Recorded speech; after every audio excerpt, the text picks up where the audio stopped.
Salut, Omi pour ça délicieux. Je suis content de vous retrouver aujourd'hui pour l'épisode 12 des classiques d'Instagram.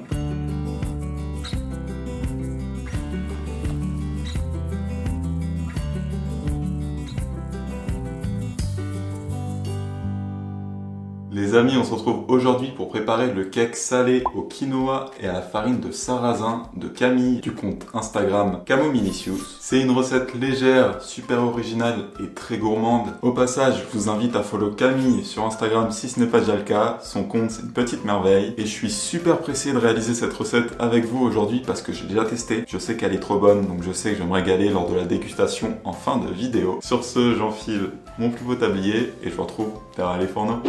Les amis, alors c'est parti pour la recette. Première étape, on préchauffe notre four à 180 degrés Celsius.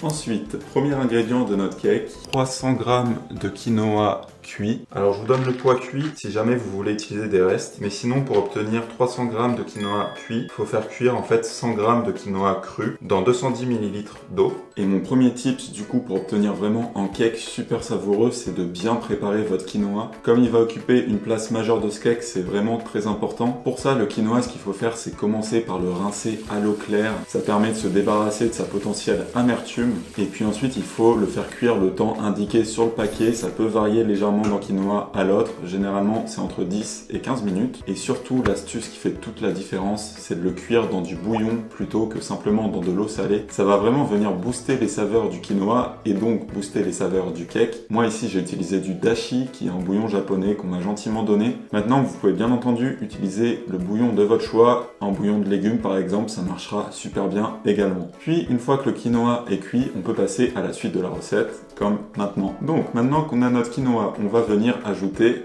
2 œufs. Évidemment, j'ai fait tomber les traditionnelles coquilles. Si j'étais flemmard, je dirais que c'est pour le calcium. Je vais quand même essayer de les enlever. Voilà. Puis ensuite, 250 g de fromage blanc. Ici, vous pouvez utiliser du 3%, du 0% ou même 250 g de dessert végétal type soja. Ça marchera. Voilà, moi, bon, si ça vous intéresse, j'utilise du 3%. Ensuite, on va venir ajouter 70 ml de lait. Moi, ici, j'utilise du lait d'amande, mais n'importe quel lait, ça marchera. Même de l'eau, ça marchera très bien. Et maintenant qu'on a tout ça, on va venir mélanger une première fois. Voilà, une fois qu'on obtient cette petite beauté, on peut passer à la suite. Les amis, je viens de me rendre compte de quelque chose de tragique. Vous avez remarqué? Voilà, c'est mieux quand même. C'est bon, on a évité le drame. Maintenant que vous avez ça, vous venez ajouter 100 g de farine de sarrasin. Donc ici, avec la farine de sarrasin, ça nous donne un cake sans gluten. Donc ça, c'est cool. Maintenant, si vous préférez utiliser de la farine de blé classique, vous pouvez, ça marchera très bien. Blanche ou semi-complète, les deux fonctionneront. Mais sinon, sarrasin dans le cake, ça passe bien, ça donne une petite saveur en plus. Puis nutritionnellement, le sarrasin, c'est toujours intéressant. Donc ça fait plaisir. Ensuite, on ajoute une cuillère à café de levure chimique. Voilà, pour faire monter notre cake. Sel, poivre, herbe de Provence, histoire de parfumer un peu plus notre cake. Maintenant, faites attention si vous avez utilisé du bouillon dans le quinoa, de pas surdoser le sel. Et là, c'est vraiment selon vos goûts, hein. Vous pouvez essayer d'ajouter d'autres choses à la place. Si vous n'aimez pas les herbes de Provence, vous les retirez. Là, vraiment, c'est comme vous le sentez. Puis, une fois qu'on a ça, on va venir mélanger.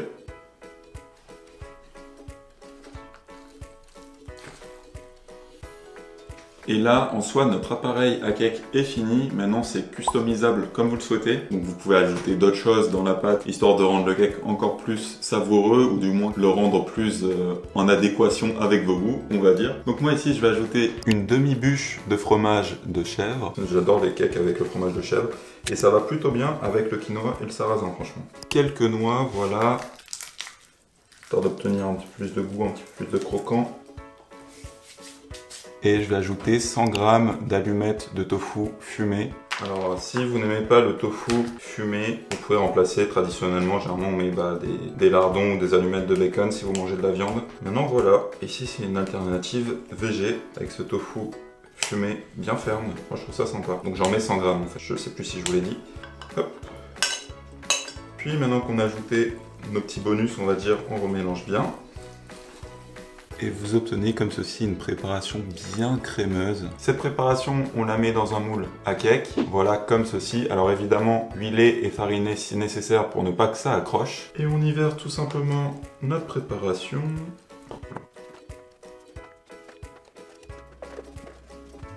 Voilà, on la répartit bien. Puis par-dessus, pour que ce soit plus sexy, de la bûche de chèvre découpée en rondelles. Ça fait toujours son effet. Et quelques cerneaux de noix, hop, que je vais essayer de mettre comme ça. Hop. Et voilà, regardez, on obtient cette beauté qui est prête à être enfournée. Donc ça part au four pour 40 minutes de cuisson. Et voilà les amis, notre cake est au four. Du coup, je vous retrouve après, une fois qu'il est cuit. Heureux les amis, il est là, il est super beau, il sent super bon. Là, le chèvre chaud, c'est un bonheur pour le nez. Donc, une fois que vous avez ça, vous faites attention et vous allez vouloir le démouler. Alors pour ça, je prends une grille et on y va tranquillement. Le tout, c'est vraiment de ne pas le casser et de ne pas se brûler parce que c'est chaud. Voilà. Voilà. Et voilà le bébé, il est magnifique. Ce cake en théorie vous pouvez le manger chaud ou froid, pour autant je le préfère largement chaud. Vous pouvez totalement le réchauffer au micro-ondes si vous le préparez à l'avance, il n'y a pas de souci.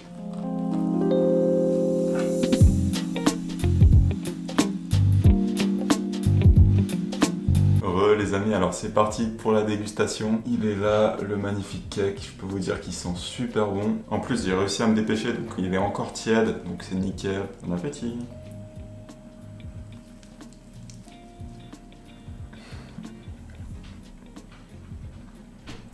Incroyable. En plus là j'ai croqué direct dans le chèvre, qui est encore tiède. Ça fait plaisir. J'ai un gros kiff. En fait, tout va trop bien ensemble. Il est super moelleux le cake, super moelleux, super parfumé. Non, franchement, c'est un succès, donc bravo Camille pour ta recette. D'ailleurs, je vous relaisse l'Instagram de Camille qui a créé cette recette dans la description. Je vous invite à aller la follow. Une recette à la fois salée et sans gluten. Je sais qu'il y en a qui vont être contents sur cette chaîne. Si la vidéo vous a plu, comme d'habitude, un pouce en l'air. Ça vous prend 2 secondes, mais ça m'aide énormément. Alors merci à tous ceux qui prendront le temps de le faire. Et je vous invite évidemment à vous abonner à cette chaîne YouTube afin de ne pas manquer les prochaines recettes. C'est absolument gratuit et si vous appuyez sur la petite cloche, vous serez même averti lorsqu'une prochaine vidéo et donc lorsqu'une prochaine recette sort. Comme ça, vous ne manquerez rien, c'est génial. Sur ce, je vous dis à la prochaine. D'ici là, prenez soin de vous et je vous fais des bisous.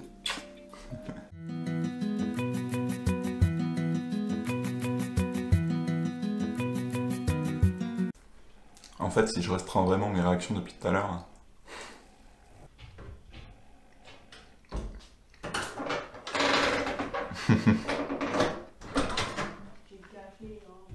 Voilà. Le dernier bout.